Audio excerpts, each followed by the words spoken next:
My oldest daughter, Camilla, 2 days old, she had to have open heart surgery. All of a sudden, she's on 5 different medications. It adds up at the end of the month. Me and the pharmacist got so tight. She said, GoodRx, save you a lot of money. Saving that extra $200-$300 a month. We're able to do all these extra activities, so it puts less stress on our household, and it puts less stress on our pockets. Download the free app or visit GoodRx.com and start saving today. GoodRx user compensated for their time. GoodRx is not insurance, but can be used instead of insurance. Hey, Marlins fans, this is Jack McMullen, the radio play-by-play voice of your Miami Marlins. There's only one place to listen to every pitch of Marlins baseball from opening day until the final out of the season. Tune in right here on Fox Sports 940 Miami for all 162 games of the 2025 Marlins campaign.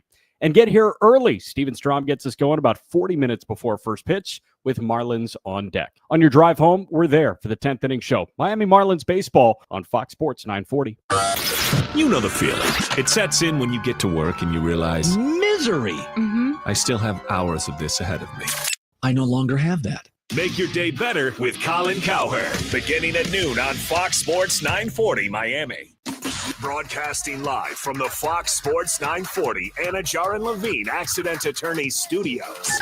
Call 1-800-747-FREE. That's 1-800-747-3733. Upgrade your family vacation with an unforgettable escape to the Palm Beaches. From outdoor adventures and laid-back beaches to thrilling family attractions and animal encounters, the Palm Beaches have something for everyone. Discover premier resorts with creative kids clubs that will keep the little ones entertained while you enjoy world-class golf and spas. We are the original, the one, the only, the Palm Beaches. Plan your trip at thepalmbeaches.com.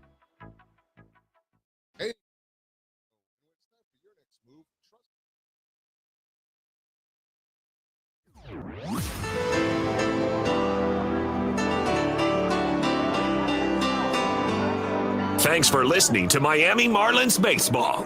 Marlins Baseball is brought to you by ADT, the official smart security partner of the Miami Marlins. And Norwegian Cruise Line. Experience more at sea. With the 10th inning show, here's the voice of the Marlins, Jack McMullen. Well, games like this are going to happen.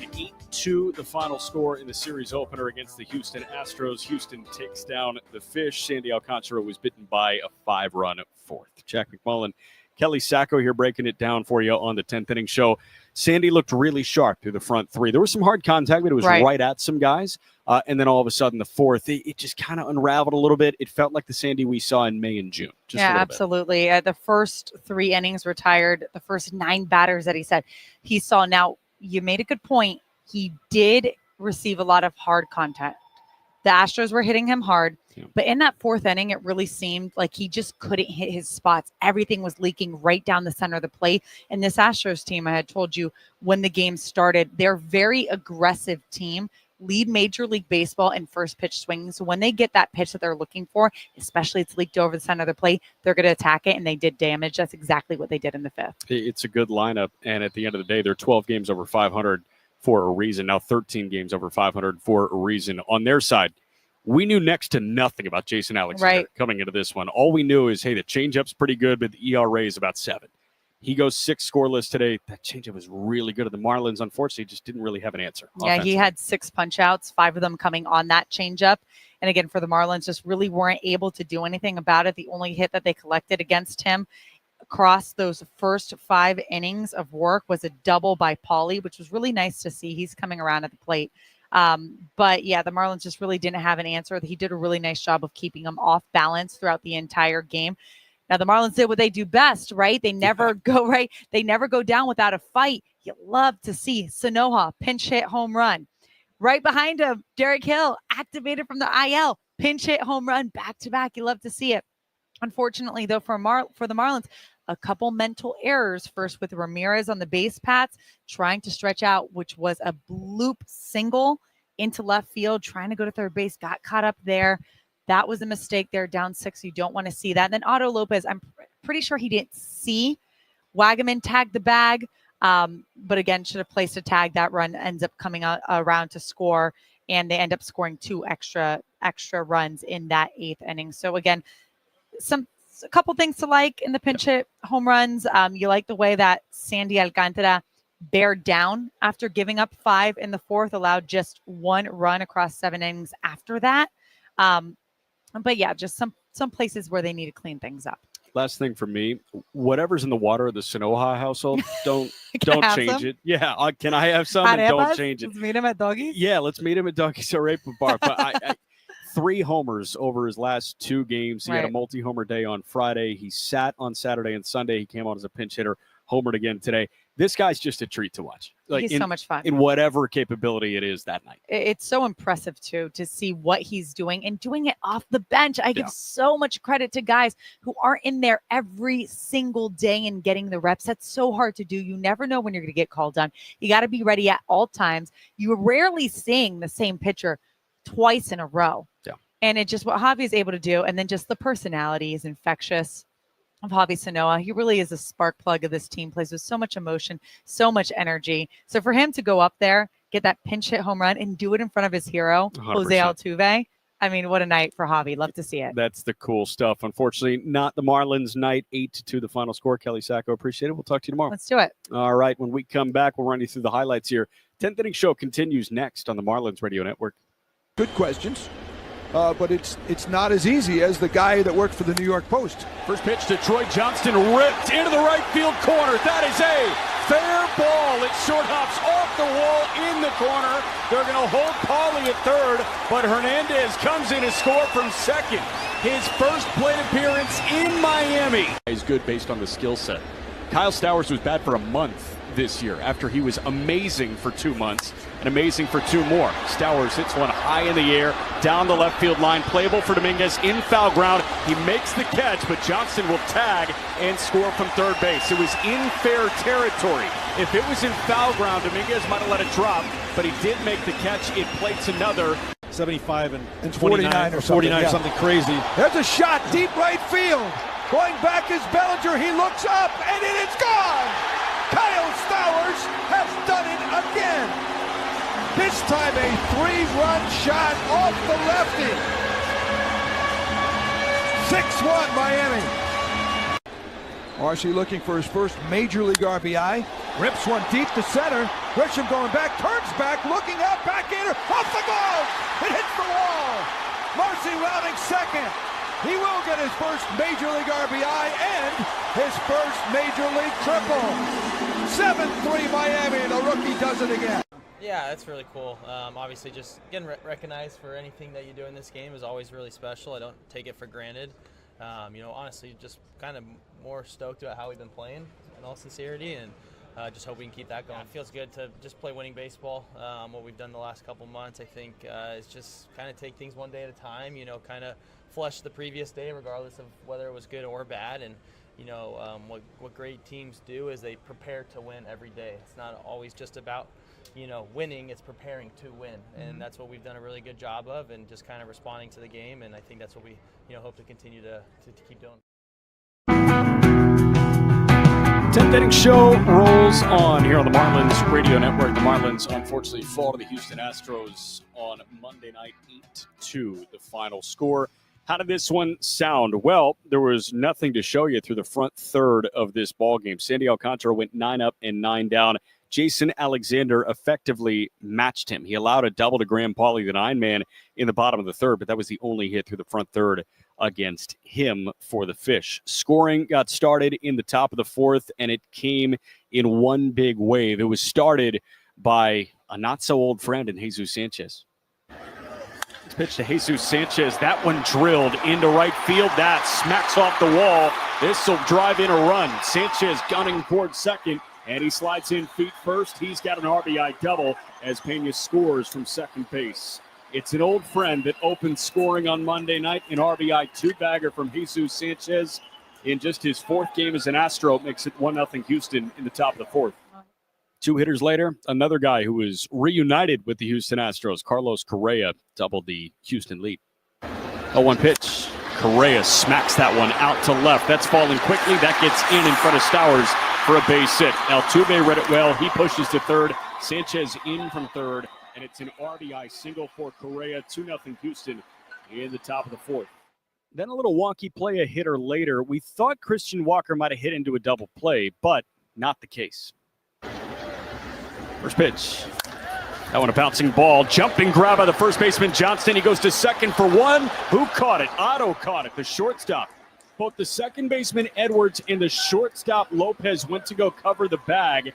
There was a miscommunication there. Otto caught the ball standing on second base. So they get the force out at second. Altuve comes in to score. But Walker aboard on an RBI fielder's choice. That'll be 3-6. They were not done scoring there. Christian Walker with the RBI fielder's choice. Victor Caratini singled, and then Yainer Diaz doubled to really open this game up. 1-2.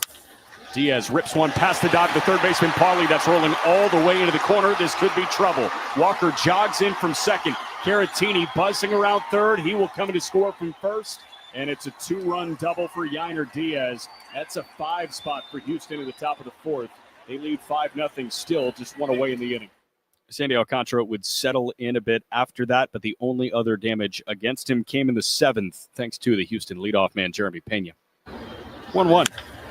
That one a rocket into the left field corner that is in for a base hit. Smith can really move. He's around second, hit it to third. He's getting the windmill. Here comes the relay. Otto's throw home is not in time. High throw gets away from Augustine just a little bit. Sandy tracks it down first base line, but it is an RBI smoke double for Jeremy Pena. It's 6-0 Houston in the top of the 7th. In the bottom of the 7th, the Marlins started their response thanks to a pinch hitter. And can we call him Mighty Mouse? Javier Sanoja. 0-1. Sanoja hammers out to left and deep. Did he do it again? Yeah, he did. Javier Sanoja with a multi-homer day on Friday. He sits 3 days in a row, and off the bench, a pinch hit homer. Power threat, Javier Sanoja. It's 6-1. Marlins on the board in the bottom of the 7th. Hitter later, how about the guy that just got activated off the IL today, D. Hill?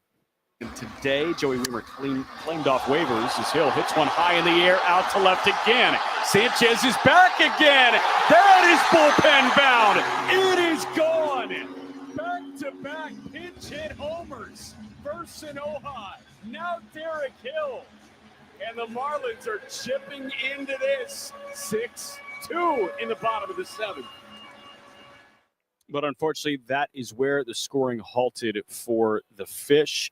Mauricio Dubon would double in a pinch hit plate appearance to give the Astros some breathing room.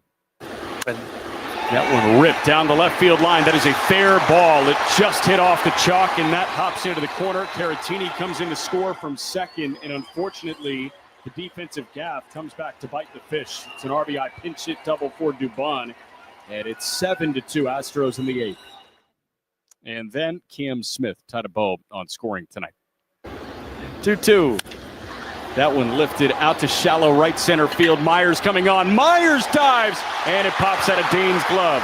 Dubon will score from second base. Dane almost made another diving play from the Marlins outfield, but instead, it's just a bloop RBI single for Cam Smith. 8-2 Houston in the 8th. And unfortunately, that was all she wrote. It was Hill, Myers, and Wagaman going down 1-2-3 in the bottom half of the ninth. 8th pitch of the plate appearance on the way from Neris. And it's cut on and missed. A dancing splitter that ties up Wagaman, almost a knuckling effect. And that is how this ball game ends. Houston wrote a big fourth, a 5-run fourth inning to victory, and Jesus Sanchez in his return to Miami with an RBI double in that frame. Final score tonight, the Astros 8, the Marlins 2. And that was how this ball game sounded. When we come back, we'll listen to the skipper, Clayton McCullough's thoughts. 10th inning show rolls on next after an 8-2 loss for the Fish at the hands of the Astros. Don't go anywhere on the 10th inning show on the Marlins Radio Network. Ben gone, and the 3-1 pitch. Augustine cranks out to left and deep. He didn't miss a stitch of it. Solo blast for Augustine, number 16 on the year. He got 98 over the heart of the plate and 112 on the way out. All right, here's the 1-2. I got a question for you guys. That's ripped left center field and deep. Grisham going back. It's going. It's gone. Goodbye. Agustin Ramirez has hit his second home run of the game in as many at-bats. against his former organization, the Yankees. 2 solo shots. Got the Marlins up 2-0. Why do these wins feel a little bit different against this team in front of this crowd? I think it's just the atmosphere, for sure. Fans are making it feel like they're really special games, and I mean, we're playing good teams. These are the wins you need to get if you want to be one of those really good teams, and we feel like we are. We saw 25 runs total yesterday between these two teams. You caught a shutout tonight. What separates Yuri from the rest?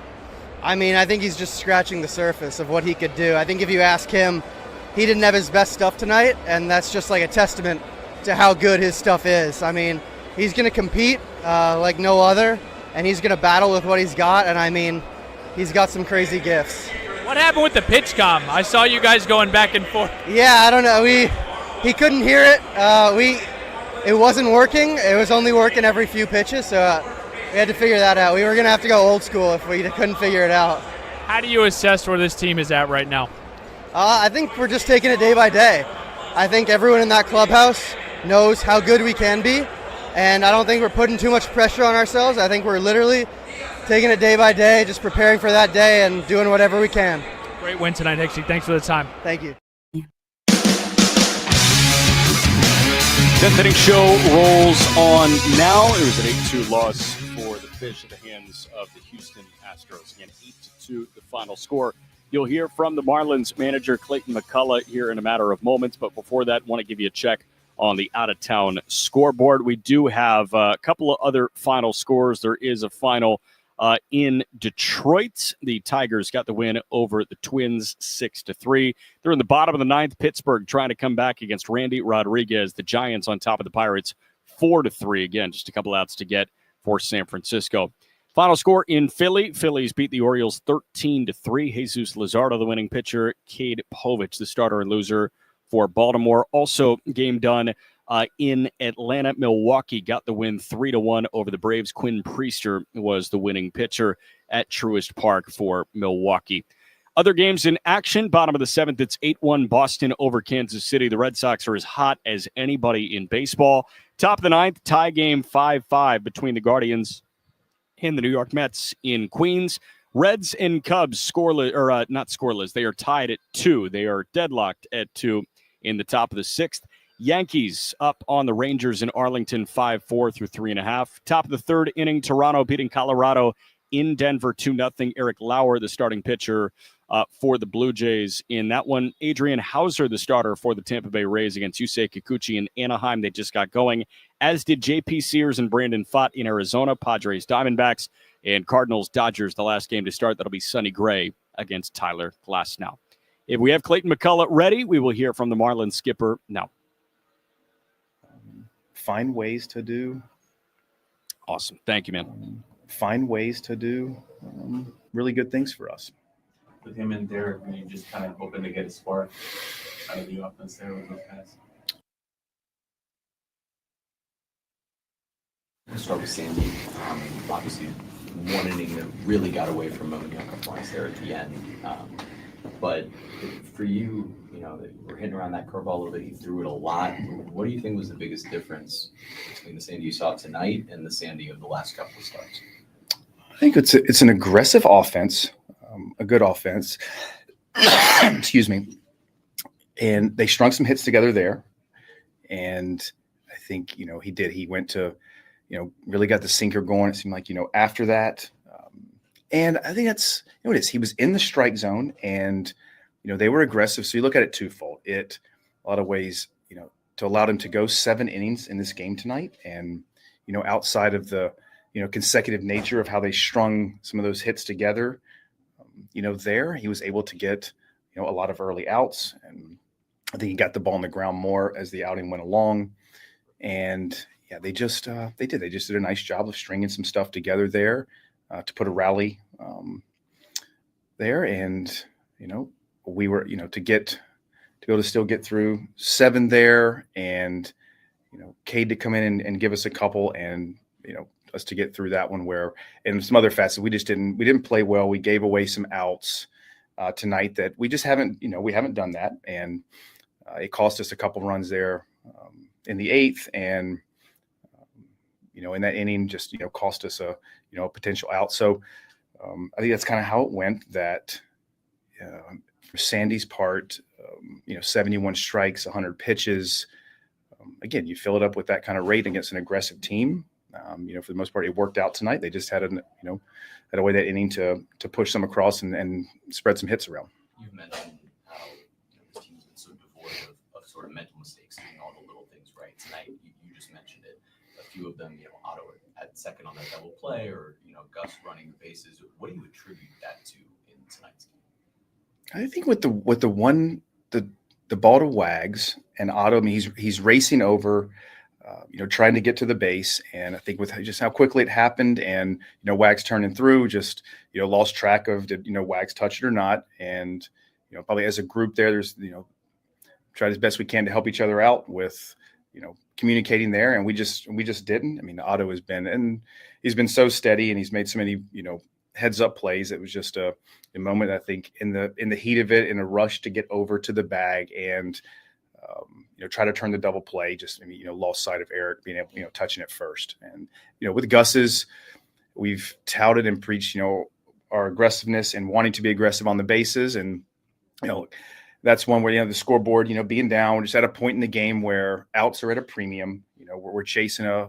pretty large deficit at that point. And, it's just that, you're looking at that, how important is that 90 feet in, comparison to what we need right now at this moment to try to scratch and claw back in. So look, they're all unfortunate when they happen. And, the group will just, we'll talk about it. We'll learn from it, move on to the next thing. And, that's how it went down tonight. And I think a lot of ways it stood out more for me tonight, a couple of those things, because they just haven't, they've happened with such rarity for us over the last couple of months. So things like that, do happen, and we just have to learn from it and have to get better. Alexander was pretty nasty tonight with that changeup in particular. What made that pitch so effective against you guys tonight, and what do you think your lineup can learn from facing it? Yeah, he did. He really, he sped us up. The changeup was a really good pitch for him. He struck with his sweeper some early in the count. Had his sinker. We had a tough time getting the ball off the ground. Off of him, guys just seemed like they were, caught in between some, and he really did. He had a good feel for his changeup tonight. Was able to locate it at the bottom of the zone and then get it to play down below.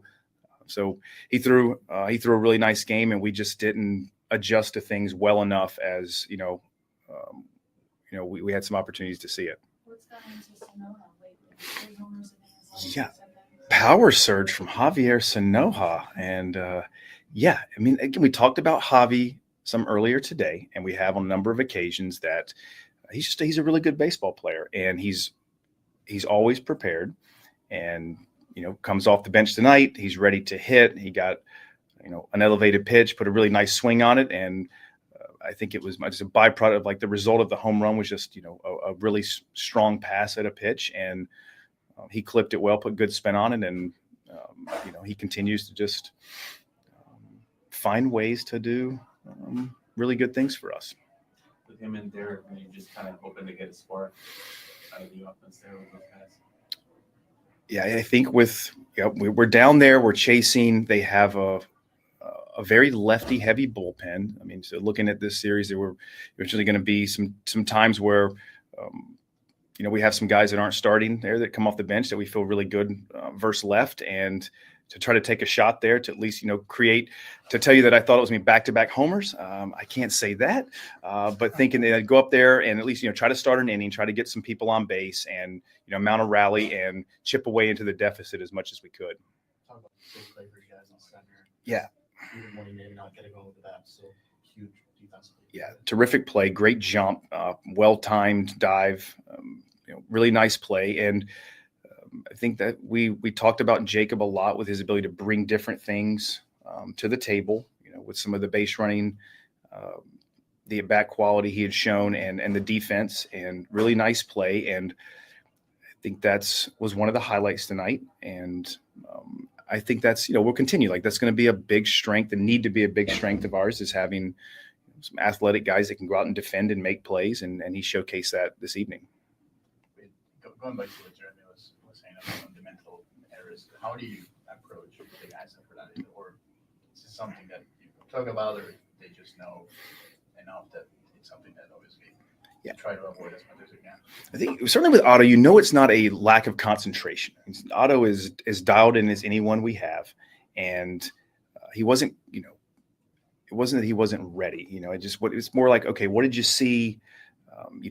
What led to what happened, and you just move on to try to get what the thought process was, and it's a good thing for our whole group. It's the outfielders and infielders that just the importance of communication and trying as best you can to help each other out. And with Otto again, he's never checked out. So this was just kind of a one-off type thing. And with anything that comes up with the group, it's just more asking questions of what was the thought process that went behind the decision that was made, and we just try to move past that and on to the next, because maybe not the exact same thing happens again, but something similar, and you just take from that, and hopefully the next time we're just in a better position to execute. All right, that was the skipper of the Fish, Clayton McCullough, as Steven tries to figure out the backdrop. Sort of, kind of. It's shaky, a little shaky. It's getting there. It's okay, though. Sandy Alcantara got the ball today. It was an 8-2 loss for the Fish at the hands of the Houston Astros. The final line on Sandy did go 7, but 9 hits and 6 earned runs. He punched out 5 and walked 1. Let's hear from Sandy Alcantara after his outing tonight. 1 inning really gets away from you, but 7 innings, 100 pitches, kept the Astros in control pretty much otherwise. What's your view of your start tonight? First, I want to say thanks God for keeping me healthy in the game. There is a couple things happening out there, especially in the 4th inning, couple hard contact, couple soft contact, bunt.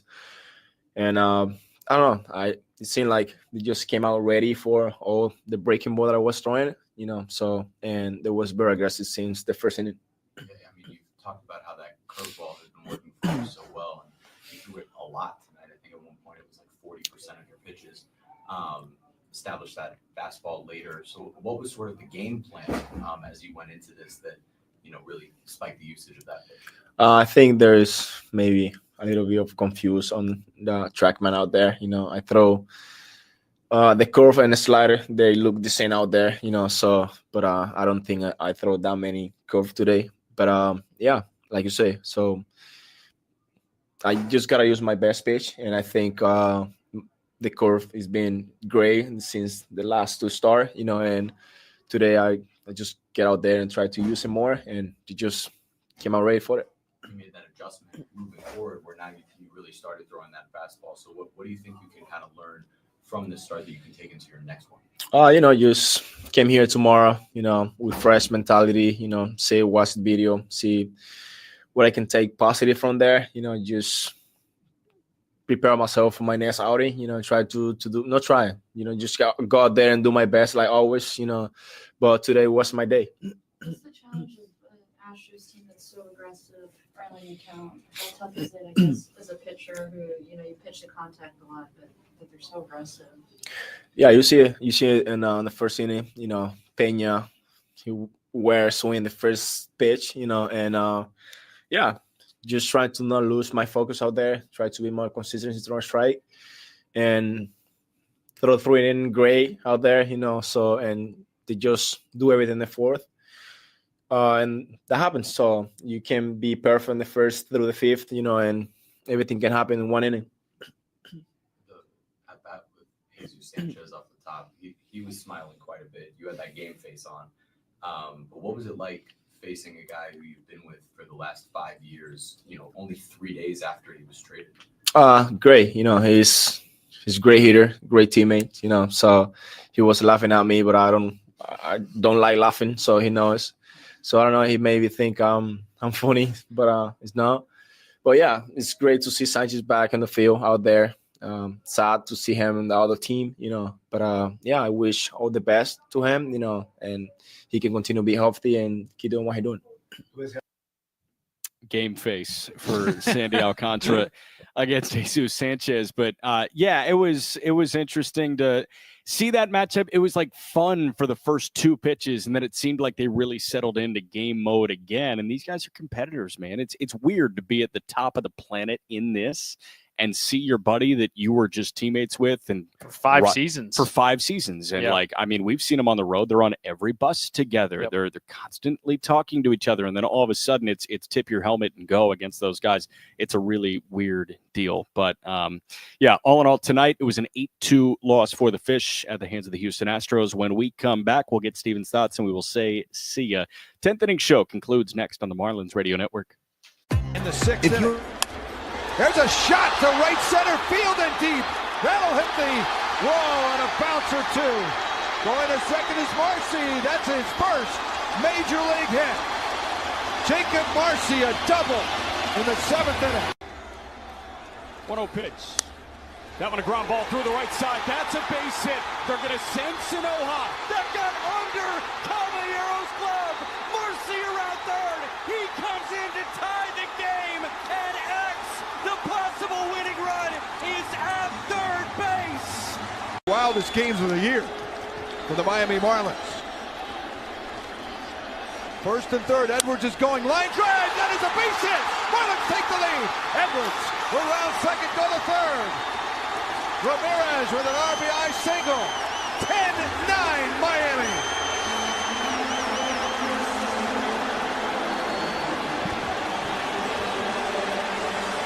This is absolutely insane, man. 111 off the bat. Augustino Ramirez stings it into left. In one-hop Dominguez. David Bednar hates this place. 2-1. Ramirez with a little dribbler right in front of the plate. Catcher Wells picks it up. X comes in and scores from third. In the craziest game of the year, it's a swinging bunt from the former Yankee prospect, Agustin Ramirez, to walk it off. Speed Demon X comes in from third. This game is over, and this team is electric. So he can be a little bad. Ooh, horse bobblehead. Classy, Tim. Empower. Invest well. Live a little. Start today at empower.com. Marlins fall to the Houston Astros on Monday evening, 8-2, the final score. Houston rode a 5-run fourth all the way home, and they kept the Marlins away. They stiff-armed them for long enough. Back-to-back pinch hit homers in the bottom of the 7th for Javier Sanoja and Derek Hill. Steven Strom, where you want to go with this one? You just mentioned Javier Sanoja, and I think he is going to make it incredibly difficult to keep Clayton McCullough, keep him out of the lineup. You had mentioned it, 3 home runs in the last 2 games. But I thought that this would have been a good game to start him in, Jack, and I told you and Kelly this as well. Coming off the emotion of the weekend with the Yankees, I don't want to say it was inevitable that there was going to be somewhat of a letdown. Hopefully the letdown is only a couple of innings and you can kind of like keep in the fight. But tonight it felt like they needed someone or something to maybe be bigger than the team, bigger than the sum of its parts. And that has not been the identity of this ball club. There's no question about it. But throughout the season, you're going to have these nights where there just isn't a ton. It just felt like an emotional hangover, even for us coming in. I mean, it was such a fun weekend. I think Javier Sanoja is a guy that earns a start. Tomorrow we'll see what happens. So I'll start with Sanoja. I'll move my way down to Sandy. And for Sandy tonight, yes, it stinks that he gave up, the X amount of runs tonight, but he did go 7 innings. He did allow Clayton McCullough to give his high leverage guys a breather. Ronnie Enriquez, Anthony Bender, Calvin Fauché.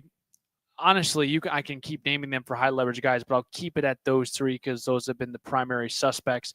They got an off night tonight. Like Sandy did go 7. If you are not going to put your team in a position to win, at least give the bullpen a break. He did that. Cade Gibson came in, finished up the last couple. But more into Sandy quickly.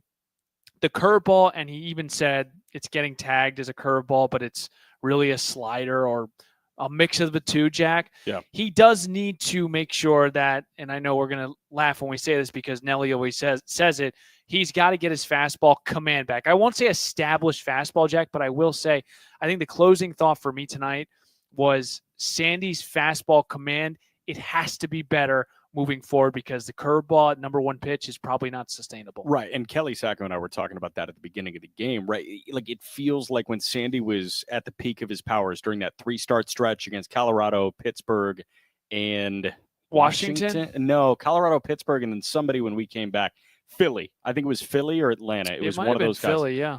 But it was one of those guys, and Sandy Alcantara had a great stretch there. And then he had this awesome 2-start stretch against San Diego and then on this past road trip in St. Louis. And it really felt like the thing that separated him there was he's lining the perimeter of the strike zone with his fastball.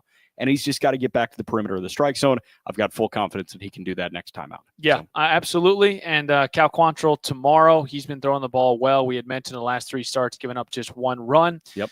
And hopefully they can come out here and punch back. They've done a really good job of that, Jack. When they do drop a game, they're able to come back and punch back in the middle of the game and, hopefully continue to play this great brand of baseball. Yep, it'll be Cal Quantrill against good old to be determined. I think it's officially a bullpen day tomorrow. So the kid from Port Hope.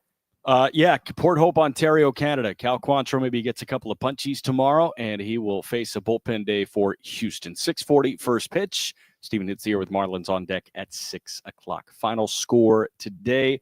Marlins fall to the Houston Astros 8-2. This has been a presentation of Miami Marlins baseball on the Marlins Radio Network. Number 1 on your car radio preset hand, the new and improved